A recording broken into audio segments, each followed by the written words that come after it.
Hello friends, how are you? I hope आप सभी अच्छे होंगे। फ्रेंड्स, लास्ट लेक्चर में हम लोगों ने रिलेशन के बारे में डिस्कस किया हुआ था। लास्ट के जितने भी 2-3 लेक्चर हुए हैं उसमें हम लोगों ने रिलेशंस और रिलेशन के टाइप उन सब के बारे में डिस्कस किया हुआ है। आज के लेक्चर में, जैसा कि मैंने लास्ट लेक्चर में कहा भी था, कि आज के लेक्चर में हम लोग फंक्शन के बारे में डिस्कस करेंगे। किसके बारे में डिस्कस करेंगे? फंक्शन। ओके, हम लोग फंक्शन के बारे में डिस्कस करेंगे। फंक्शन की बेसिक डिफिनीशंस देखेंगे और एग्जाम्पल के साथ। एक्चुअल में आज जो होगा एग्जाम्पल हम लोग देखेंगे ज़रूर, लेकिन वो एग्जाम्पल का जो डिटेलिंग होगी, ओके, वो उसके आगे जो भी नेक्स्ट लेक्चर आएगा उसमें हम लोग इनकी डिटेलिंग के बारे में बात करेंगे। ठीक। और ये जो लेक्चर्स हैं, जो कंटेंट मैं लेकर के आ रहा हूँ, वो कंटेंट यानी कि 11th 12th BSc and MSc तक,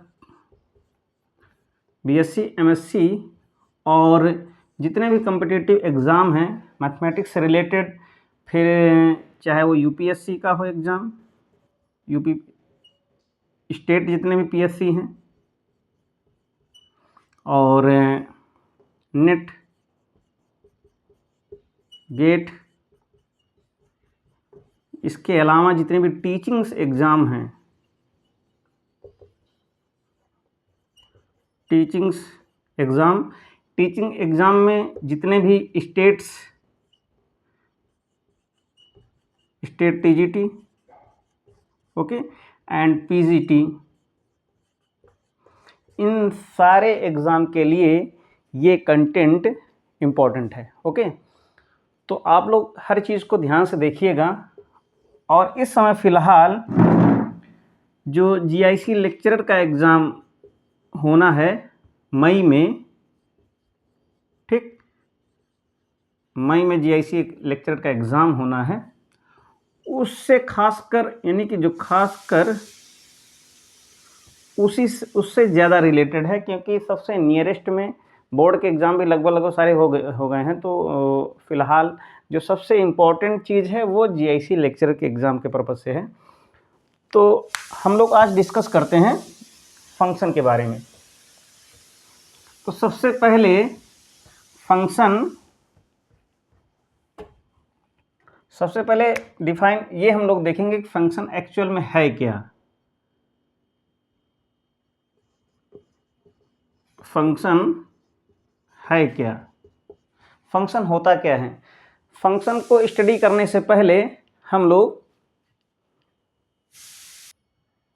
फंक्शन को देखने से पहले, यानी फंक्शन को देखने से पहले हमें, मतलब फंक्शन को अगर हम लोग उसका फंडामेंटल देखेंगे तो उसमें चीज़ों की ज़रूरत क्या होती है।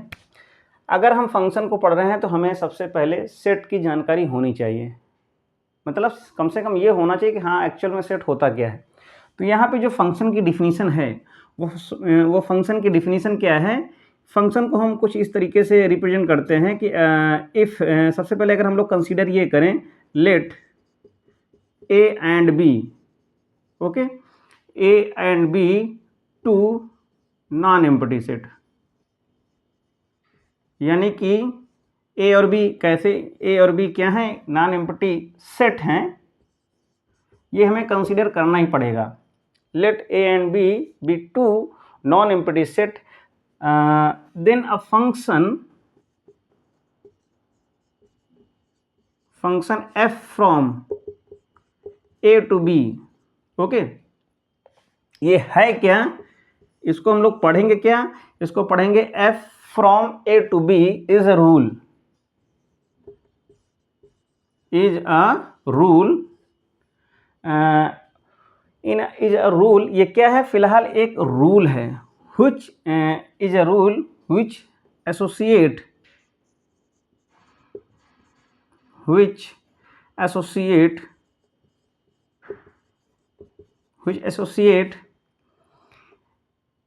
element, which associate each element of A of which associate each element x, ठीक, थोड़ा सा इस तरीके से लिख देते हैं, to unique element, to unique element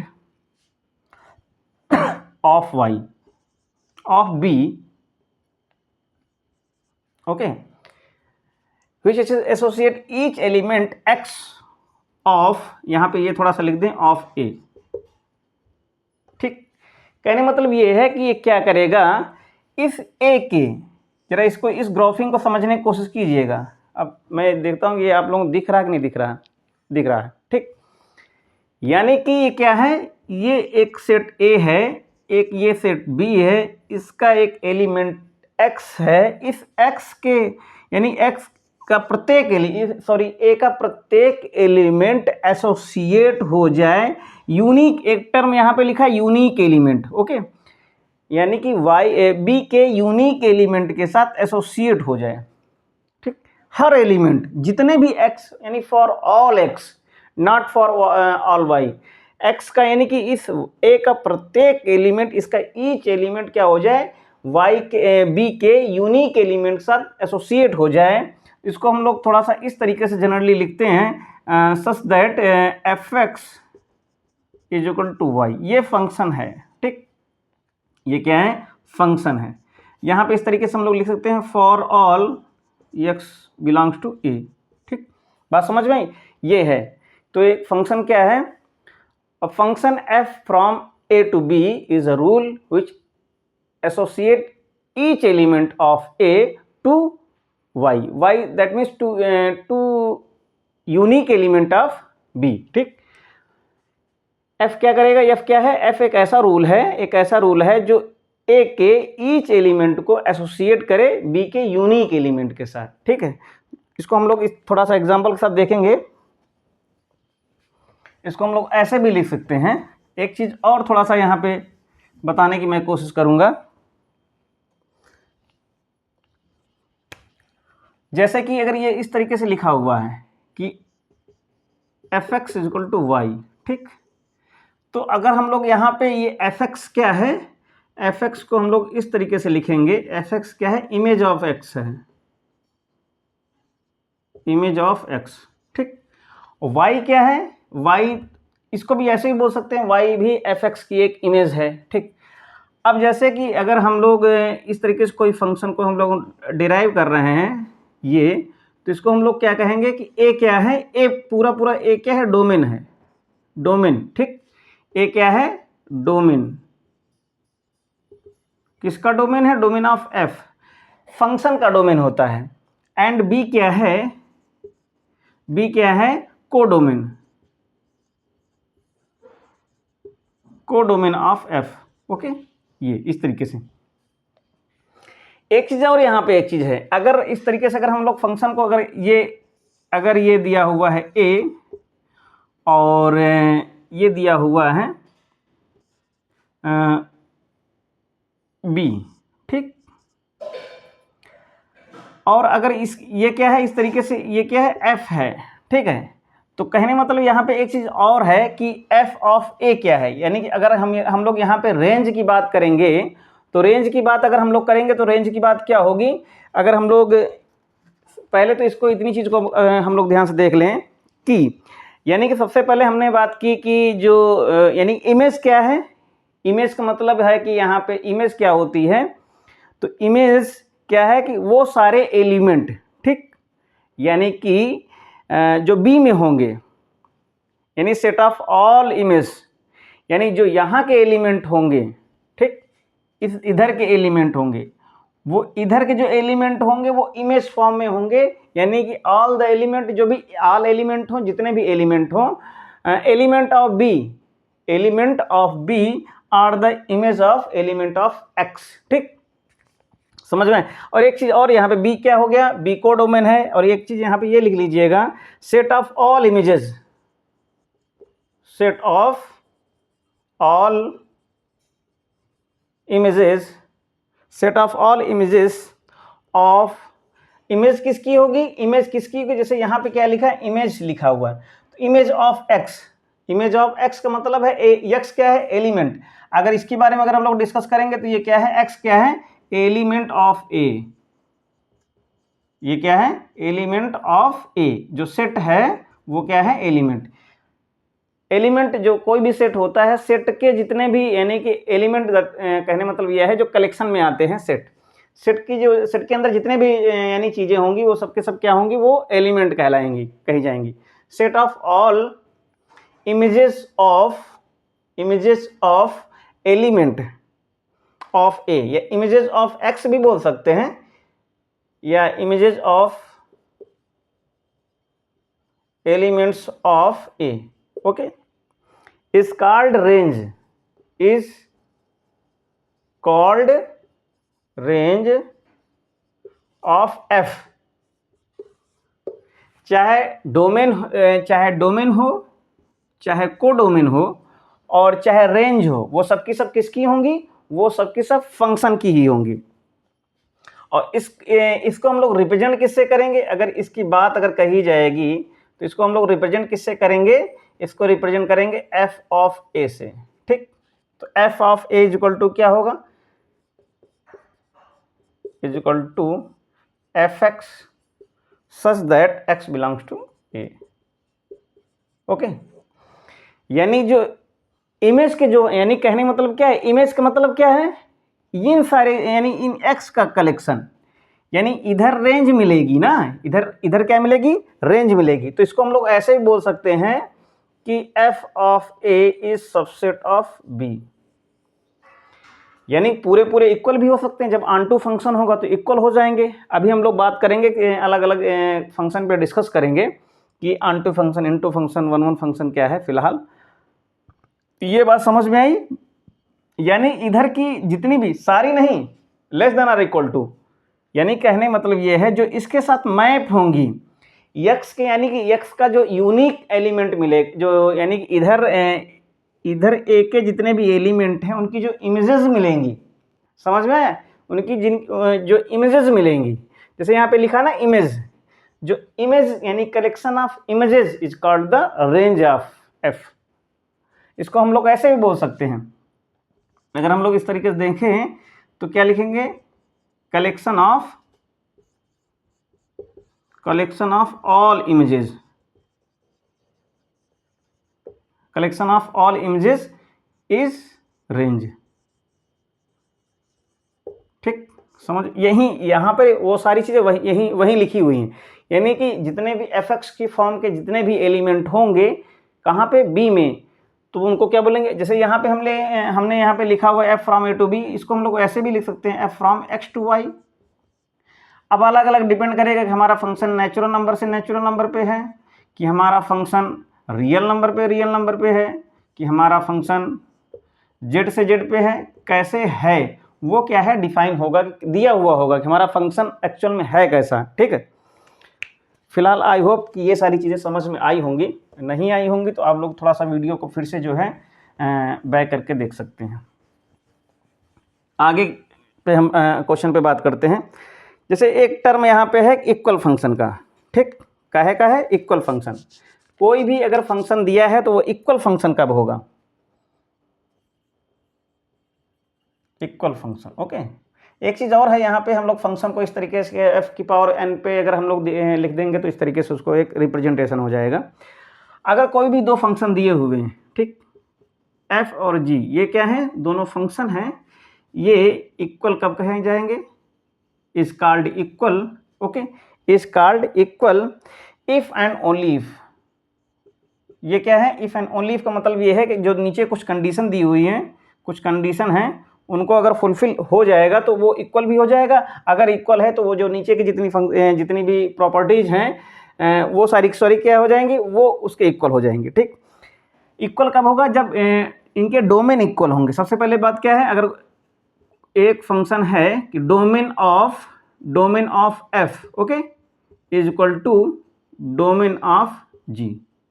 अभी डोमेन के बारे में हम लोगों ने डिस्कस किया हुआ। फिर इसके बाद दूसरा पॉइंट क्या है, codomain of f is equal to codomain of g. Okay, and last है कि f x is equal to generally अगर हम लोग इस तरीके से बोलते हैं जी एक्स, ठीक, for all x belonging for all x belonging to their common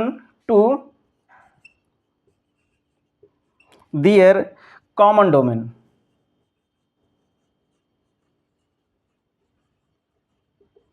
ये लास्ट है। कहने मतलब ये है कि उनके जितने भी x हैं, ठीक, जो उनके कॉमन डोमेन हैं, वो सब क्या है, वो x क्या है, x क्या है, कॉमन डोमेन। x डोमेन क्या है, यानी कि जो fx है, यानी fx हो चाहे dx हो gx हो, fx किसका एलिमेंट होगा, fx किसका एलिमेंट होगा, वो कोडोमेन का एलिमेंट होगा, एक कोडोमेन का एलिमेंट होगा, ठीक। gx क्या है, वो अपने कोडोमेन का एलिमेंट होगा, fx अपने कोडोमेन का एलिमेंट होगा, gx अपने कोडोमेन का एलिमेंट होगा।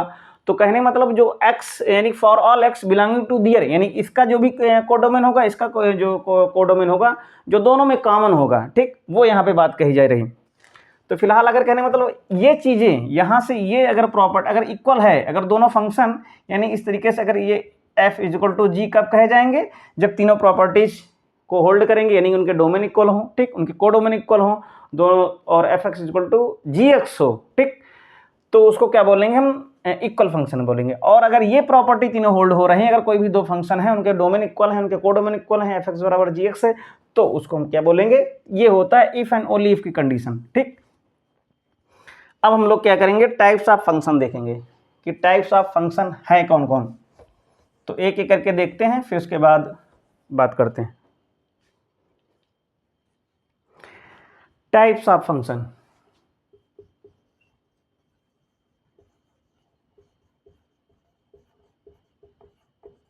सबसे पहले हम लोग बात करेंगे इनटू फंक्शन के बारे में। इनटू फंक्शन, ठीक, तो जरा इस तरीके से हम लोग मैप देखेंगे।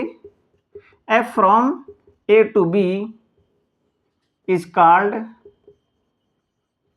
इनटू। फिगर से देखते हैं, यानी कहने मतलब एक फंक्शन ये है, सॉरी एक सेट ये है, एक सेट ये है, इसको बोलेंगे हम लोग a और इसको बोलेंगे हम लोग b, ठीक। और एक फंक्शन है इस तरीके का, ये फंक्शन है एफ एक्स बराबर एक्स क्यूब, ठीक, बात समझ में आई, एफ एक्स बराबर एक्स क्यूब दिया हुआ है। यहाँ पे इसके जो एलिमेंट हैं, ठीक, यहाँ पे जो इसके, मैं यहाँ पे एलिमेंट दिखा रहा हूँ, यहाँ पे एक एलिमेंट है, यहाँ पे दो है, यहाँ पे तीन, इस तरीके से एलिमेंट दिए हुए हैं, है ना। यहाँ पे क्या है, एक है और एक 8 है और एक 27 है, एक 64 है, ठीक। ये सारे एलिमेंट बी के हैं और ये सारे एलिमेंट यानी ये सब के सब क्या हैं, ये सब के सब x हैं, क्या हैं, ये x हैं।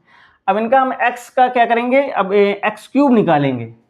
तो इनटू फंक्शन ये कहता है, इनटू फंक्शन ये कहता है कि एटलीस्ट वन एलिमेंट, यानी b की हिंदी में अगर मैं बात करूं कि b का हिंदी और इंग्लिश में बात अगर मैं करूं तो इसका मतलब ये है b का एटलीस्ट एक एलिमेंट, कम से कम एक ऐसा एलिमेंट मिलना चाहिए जिसकी इधर प्री इमेज ना मिले। जैसे मैं अगर बात कहूं कि जैसे ये एफ एक्स बराबर ये y लिखा है, कुछ भी लिखा है, तो एफ एक्स क्या है, x की इमेज है, ठीक, और एफ एक्स क्या है, x की इमेज है।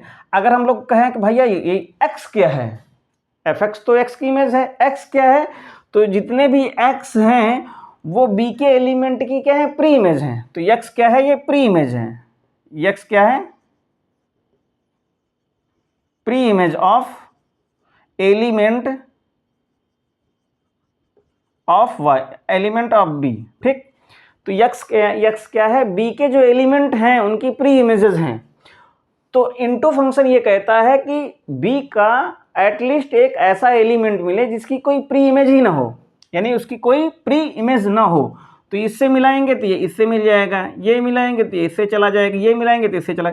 इधर के सारे एलिमेंट, एक चीज़ और ये भी है कि जितने भी यानी कि पहला यानी जो डोमेन है, डोमेन के जितने भी एलिमेंट हैं, डोमेन के जितने भी एलिमेंट हैं उनकी इमेज ज़रूर होनी चाहिए। अगर उनकी ईच एंड एवरी एलिमेंट, अगर उनमें से कोई भी फंक्शन ऐसा जिसकी इमेज नहीं मिल रही है तो फंक्शन होगा ही नहीं, ठीक।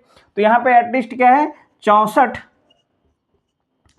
क्या कर रहा है, बिलोंग्स टू बी, ठीक, 64 बी में बिलोंग कर रहा है, लेकिन 64 किसी भी एलिमेंट की इमेज नहीं बन पा रहा है। ठीक, तो इसको हम लोग इस तरीके जो यानी इस तरीके के जो फंक्शन होंगे उनको हम लोग बोलेंगे इनटू फंक्शन बोलेंगे। इसके बाद आते हैं ऑनटू में। इसके बाद फंक्शन हम लोग बात करेंगे ऑनटू फंक्शन पे। ऑनटू को हम लोग बोलेंगे सर्जेक्टिव, एक टर्म है, इसको हम लोग सर्जेक्टिव फंक्शन भी बोलते हैं। ठीक, अब ऑनटू में क्या होगा? ऑनटू क्या कहता है कि अगर कोई भी फंक्शन है f from a to b, ठीक, और ये a फंक्शन a है और ये b है, ये इधर a है, ये b है। ठीक, यहाँ पे जितने भी यानी कि ये तो बात होती ही है कि इधर के जितने भी एलिमेंट हैं वो सब के सब, जैसे यहाँ पे x1 है, यहाँ पे x2 है, x3 है, x4 है, यहाँ पे y1, y2, y3, y4, यानी कि इधर जितने एलिमेंट हैं उन सब की, अब इधर नहीं सोचेंगे, इधर तो एक यूनिक इमेज मिलती ही है। ठीक, एक यूनिक एलिमेंट साथ एसोसिएट होता ही है, लेकिन ऑनटू में क्या करेंगे? ऑनटू में क्या करेंगे, इस इधर जितने भी एलिमेंट उनकी सबकी एक प्री इमेज होनी चाहिए। वो प्री इमेज कहीं से भी हो सकती है, इसकी यहाँ से भी हो सकती है, जैसे एक हमने मैप बना इस तरीके से बनाया, इस तरीके से, ये यहाँ पे है 1 2 3 4 और यहाँ पे 2 4 6 8, जितनी मान लो हमने 3 कर दिया यहाँ पे। ठीक, तो अब क्या होगी, ये इसके साथ मिल गया और ये इसके साथ मिल गया, ये इसके साथ मिल गया और ये इसके साथ मिल गया। बात समझ में आई? एक चीज और याद रखना है, ये ऐसा हुआ है, ये तो ऐसा फंक्शन है, लेकिन ऐसा पॉसिबल नहीं होगा। अब यहाँ पे जरा मैं दिखाने की बात कर रहा हूँ, जैसे यहाँ पे लिखा हुआ 1 2 3, यहाँ पे लिखा है 2 4। ठीक, यहाँ पे ये नहीं होगा कि ये भी हो जाए और ये भी हो जाए, ये गलत है, क्योंकि ये यूनिकनेस को नहीं शो करता है। यहाँ पे क्या है कि यानी एक यानी कि 2 या 2 से अधिक एलिमेंट, 2 1 हो या 2 हो या 2 से अधिक एलिमेंट, उनकी सेम इमेज हो सकती है, इमेज सेम हो सकती है, लेकिन किसी भी एलिमेंट की एक से ज़्यादा इमेज नहीं हो जाएगी। अगर एक से ज़्यादा इमेज होगी तो यूनिकनेस को फेल कर जाएगा। ठीक, तो ये गलत है यहाँ पे। अब ऑनटू, ये भी ऑनटू है और ये भी ऑनटू है, दोनों ऑनटू, यानी कहने मतलब है कि इधर कोडोमेन के जितने भी एलिमेंट हैं उन सब की एक प्री इमेज होनी चाहिए। ठीक, यही इसमें कहता है, यानी कि जितने भी एलिमेंट इस बी के हों, जितने भी एलिमेंट बी के हों, यानी कि all the elements of codomain have it's pre image. Okay, जितने भी हैं सबके सब होने चाहिए। जैसे यहाँ पे इससे पहले मैनी वन में क्या था, 64 की कोई प्री इमेज नहीं थी, तो मैनी वन में क्या था कि केवल मैनी वन था। ठीक, बात समझ में आई? और अब यहाँ पे क्या है, सॉरी मैनी वन नहीं था, वो इनटू, वो क्या था, वो इनटू, अभी मैनी की तो बात ही नहीं हुई, वो क्या था, इनटू था। ठीक, अब ये क्या है, ऑनटू फंक्शन है। इसके बाद हम लोग बात कर, थोड़ा सा एग्जांपल देखते हैं ऑनटू में, तो थोड़ा सा और समझ में आएगा। जैसे मैं यहाँ पे बात कर रहा हूँ कि, और एक चीज़ और है, इससे कंक्लूजन ये निकलता है कि जो, यानी कि जैसे सपोज दैट, जैसे कि अगर कोई फंक्शन है x, ये है function f from x to y, okay, ये फंक्शन है, तो अगर a ले लो या b ले लो या x y ले लो, वो मैटर नहीं करता है। तो यहाँ पे क्या होगा कि ये डोमेन है, ये कोडोमेन है, तो इनकी जो वैल्यू होगी, ठीक, nx की जो वैल्यू होगी वो क्या है, ग्रेटर देन और इक्वल टू ये ny। ये चीज़ हमेशा याद रखना, यानी हमेशा ज़्यादा ही होगी हमेशा, क्योंकि तभी तो हो सकता है अगर ज़्यादा हो गया, यानी कि लेस देन और इक्वल टू होगी। ये चीज़ थोड़ा सा याद रखना है। ठीक, इसको हम लोग ऐसे भी लिख सकते हैं, ऑनटू में ऐसे भी लिख सकते हैं कि अगर कोई फंक्शन है f from x to y is called onto, ठीक, is called onto if for every, for all लिख दें या फॉर एवरी लिख दें, या इस तरीके से ये हम सिंबल बना दें, for every y belongs to, ये इस तरीके से, there exist x belongs to capital X such that f x is equal to y. ये एक थोड़ा सा क्या है, इसको हम लोग ऑब्स्ट्रक्ट डिफिनीशन के फॉर्म में भी देख सकते हैं। इसका मतलब ये है कि जो भी फंक्शन है वो ऑनटू तब कहा जाएगा इफ़ फॉर एवरी, यानी for all, for every, for all, यानी इस तरीके से अगर हम लोग मैप बनाएंगे इस तरीके से एफ, ये एक्स, ये वाई, यानी जैसे हमने कहा ना वाई की, यानी फॉर ऑल वाई, जितने भी, यानी for all y, for each y, then there exist एक x मिलेगा, देन देयर एग्जिस्ट हर, यानी कि हर y के लिए एक x मिलेगा, हर y के लिए एक x मिलेगा, सच दैट एफ एक्स बराबर वाई। ठीक,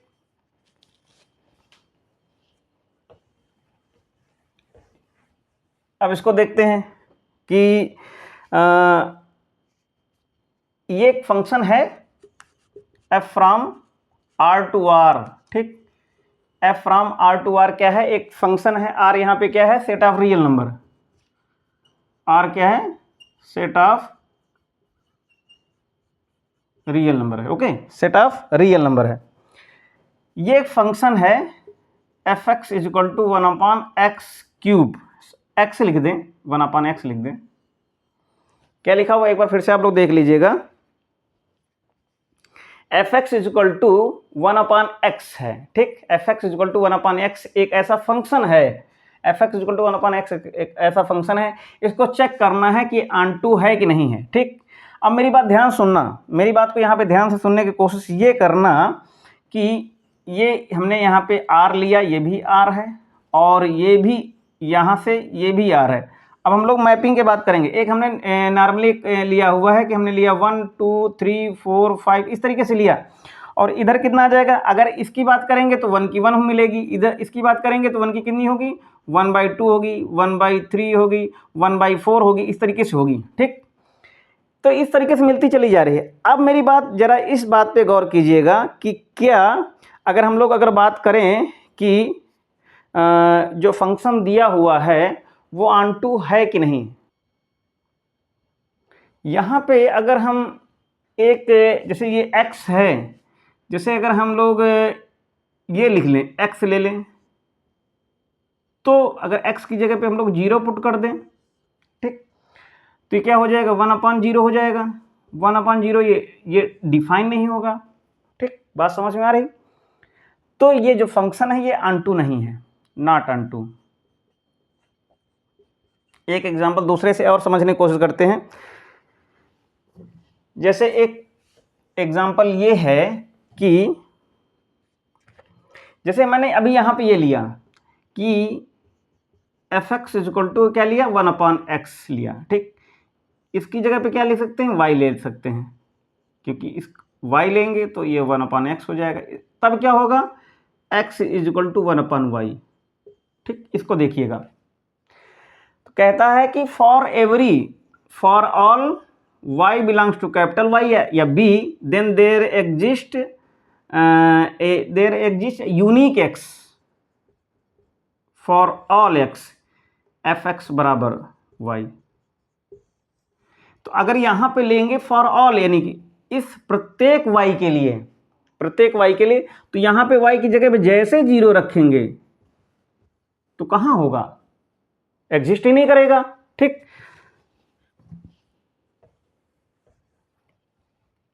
एक दूसरा एग्जांपल है f x is equal to 1/x minus 2।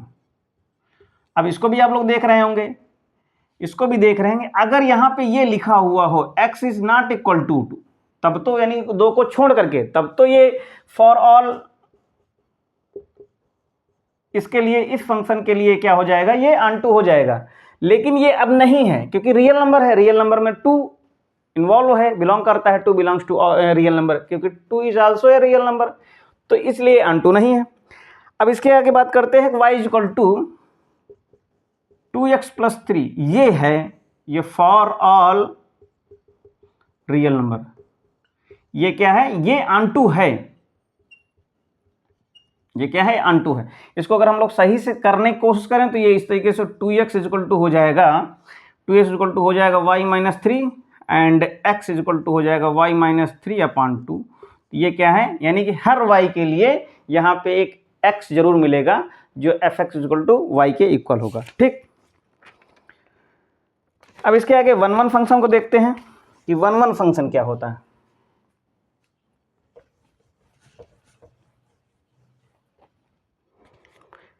One one function, okay, one one function. तो वन वन फंक्शन क्या होगा, इसकी कुछ कंडीशन है कि इसको मैं नोट कर रहा हूं, F from x to Y is called one one. ठीक, if distinct x has distinct image, यही सबसे क्लियर डिफिनीशन है, डिस्टिंक्ट इमेज। ठीक, ये कह रहा है कि यानी कि ये x है और ये क्या है, ये y है, यानी जितने भी इसके x हैं, यानी डिस्टिंक्ट x यानी कि कैपिटल X के जो सेट x है उसके जितने भी एलिमेंट हैं, ठीक, उसके जितने भी डिस्टिंक्ट एलिमेंट हैं उन सब की एक डिस्टिंक्ट इमेज मिले। कहने मतलब ये है कि एफ फ्रॉम, अगर उसमें से एक तो ये डिफिनीशन हो गई, ठीक, डिस्टिंक्ट वाला हो गया। दूसरा अगर हम लोग एक डिफिनीशन को और देख सकते हैं कि f from x to Y is called one one, is called 1 1 if f of x1 is equal to f of x2, अगर ये दोनों इक्वल हैं, ठीक, ये अगर दोनों इक्वल हैं then implies that x1 is equal to x2, okay. और एक चीज ये हो जाएगा, और दोनों के दोनों जो x1 और x2 हैं वो बिलोंग करेंगे कैपिटल X में। यानी सीधा सा कहने का मतलब ये है कि जितने भी x के एलिमेंट हैं उनकी एक डिस्टिंक्ट इमेज मिलेगी, यानी डिस्टिंक्ट, जैसे इस तरीके से, जैसे अभी मैंने बात करी हुई थी, इस तरीके से बात मैंने किया था कि अगर कोई भी x1, मान लो x1 है, x2 है, x3 है, यहाँ पे मैंने एक ले लिया था y1 y2, तो ये हमने कहा था कि अगर कोई दो इमेज हैं, दो एलिमेंट, उनकी सेम इमेज हो सकती है, ठीक, ये इसकी हो जाए। तो लेकिन ये वन वन नहीं है, ये ऑनटू तो है लेकिन वन वन नहीं है। वन वन क्यों नहीं है, अब यहाँ पे डिस्टिंक्ट, यानी इनकी इधर तो डिस्टिंक्ट है, सबकी मिल रही है, लेकिन इधर के जितने एलिमेंट हैं उनकी जो है वो डिस्टिंक्ट नहीं मिल पा रही। अब इधर से भी डिस्टिंक्ट नहीं हो पा रहा ना, उधर से डिस्टिंक्ट हो पा रहा।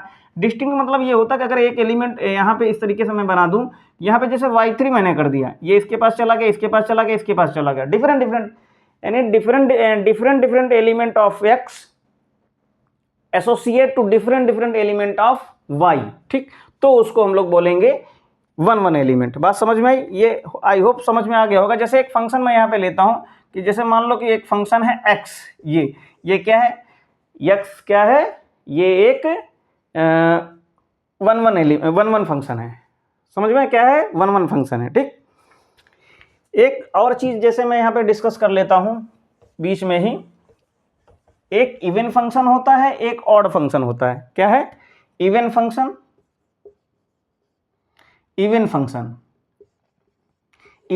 क्या है, अगर f of x is equal to f of minus x, ये क्या है, इवन है। और एक है f of minus x is equal to minus f of x, ठीक, ये क्या है, ऑड फंक्शन है। जैसे कि अगर मैं यहाँ पे बात करूँ कि एक मैं यहाँ पे ले रहा हूँ f x is equal to x square, ये क्या है, इवन है। अगर मैं बात करता हूँ एक f x is equal to है एक्स क्यूब, वो क्या है, ऑड फंक्शन है। अगर यानी पावर, अगर एक्स की पावर भी अगर इवन है तो क्या होगा, वो इवन फंक्शन हो जाएगा, और ऑड है तो ऑड फंक्शन हो जाएगा, क्योंकि उसकी पावर, अगर निगेटिव की पावर अगर इवन है तो पॉजिटिव, अगर निगेटिव की पावर ऑड है तो क्या हो जाएगा, वो निगेटिव आएगा, ठीक है।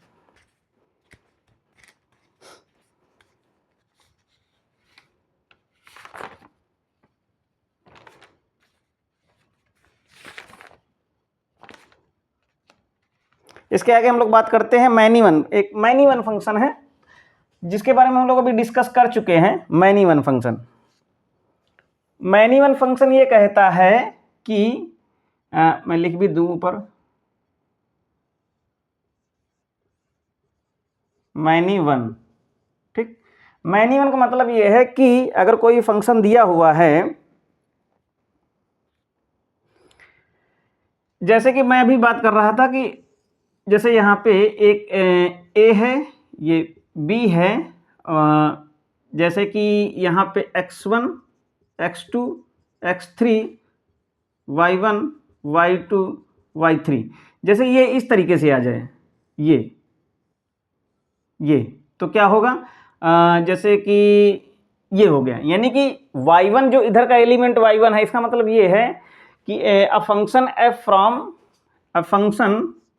f from a to b is called many one if two or more than two, ठीक, या टू, या इसको भी अगर ये भी इससे अटैच हो जाए, if two are more than to,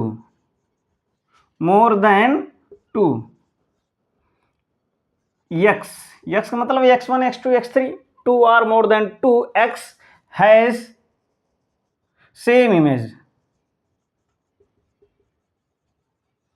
okay, same image, यानी कहने मतलब ये है कि जो ए के जो एलिमेंट हैं, दो हो या दो से ज़्यादा एलिमेंट हो ए के, वो उनकी एक सेम इमेज हो, क्या हो, सेम इमेज। जैसे मैं यहाँ पे एक फंक्शन ले रहा हूँ, एक फंक्शन है f(x) is equal to x square, and function है r से r पे, क्या है, r से r पे है।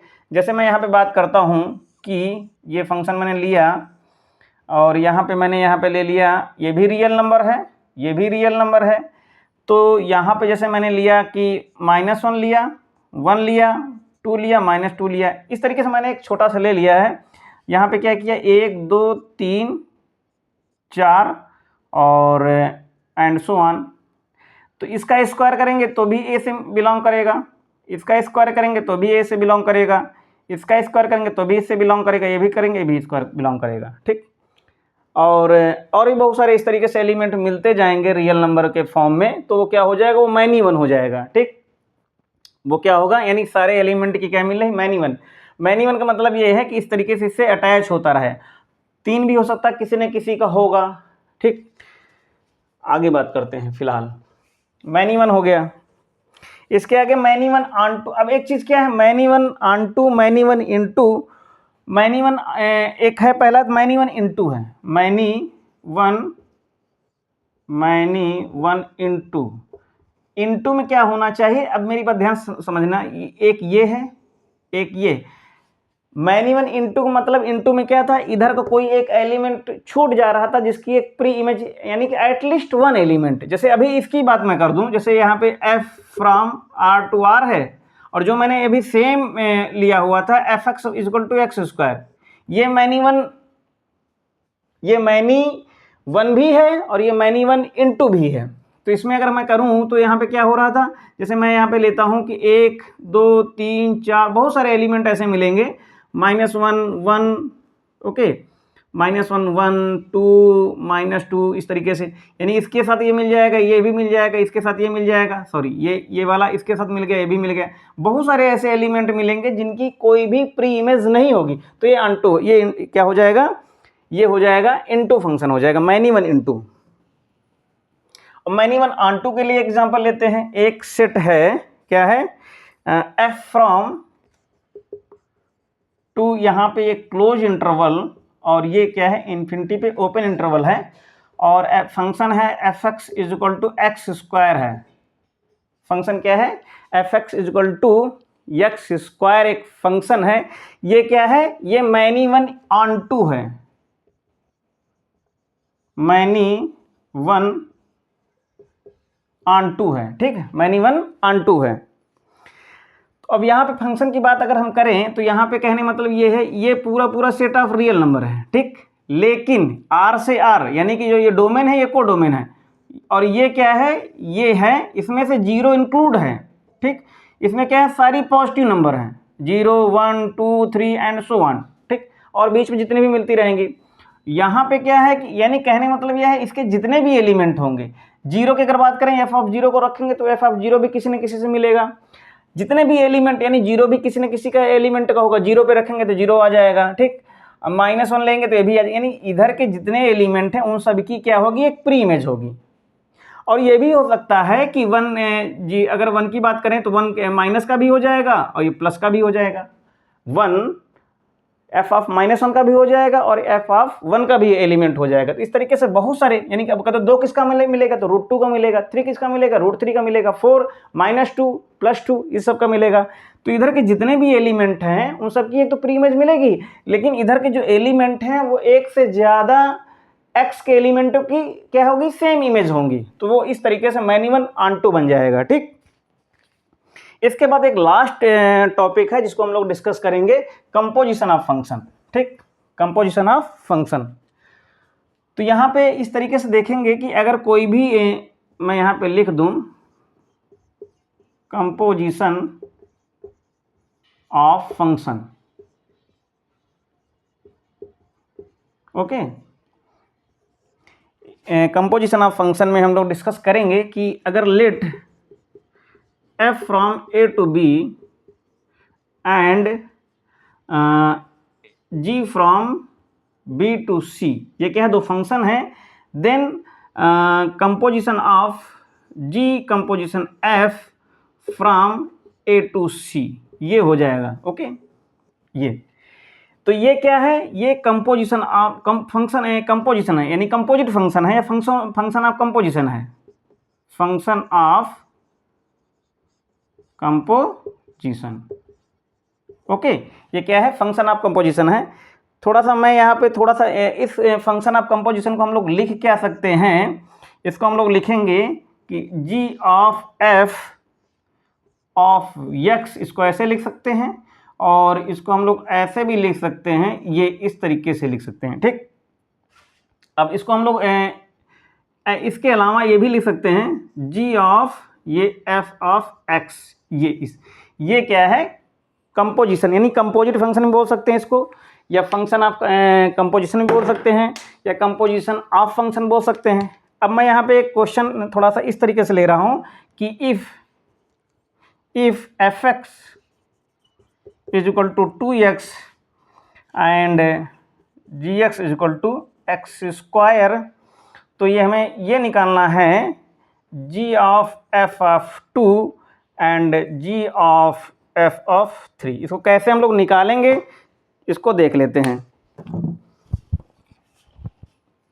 यहाँ पे इसको हम लोग इस तरीके से निकालेंगे, अगर मैं यहाँ पे इसको लिख रहा हूँ तो इसको मैं ऐसे लिखूंगा g ऑफ f ऑफ 2,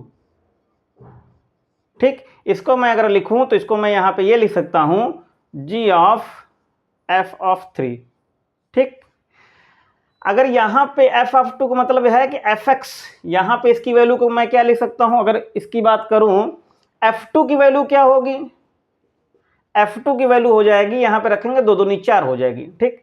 तो g इसकी वैल्यू कितनी हो जाएगी, g ऑफ 4।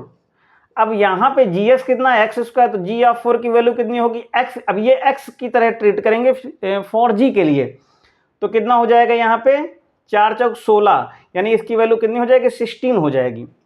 अगर f3 की यहाँ पे बात करेंगे तो f3 यहाँ पे कितना हो जाएगा, 3 दूनी 6, ये हो जाएगा 6, और ये कितना होगा, इसकी जगह पे 36 हो जाएगा, 36। ये रहा, बस ये लास्ट था आज के लेक्चर में। अब हम लोग जो नेक्स्ट लेक्चर आएगा उस पर क्या करेंगे, हम लोग थोड़ा सा डीप में फंक्शन के क्वेश्चंस को हम लोग सॉल्व करेंगे, ठीक है। और हो सकता है कि एक लास्ट यहाँ पे टॉपिक बचा हुआ है फंक्शन में कि इन्वर्स ऑफ फंक्शन, यानी जो फंक्शन कोई फंक्शन है उसका इन्वर्स क्या होगा, और रेंज निकालना, डोमेन निकालना, कोडोमेन निकालना, इस तरीके से लगभग 15 से 20 क्वेश्चन जो मेन क्वेश्चन होंगे, इंपॉर्टेंट क्वेश्चन होंगे, उनके बारे में हम लोग डिस्कस करेंगे नेक्स्ट लेक्चर में। और तब तक के लिए थैंक्स, टेक केयर।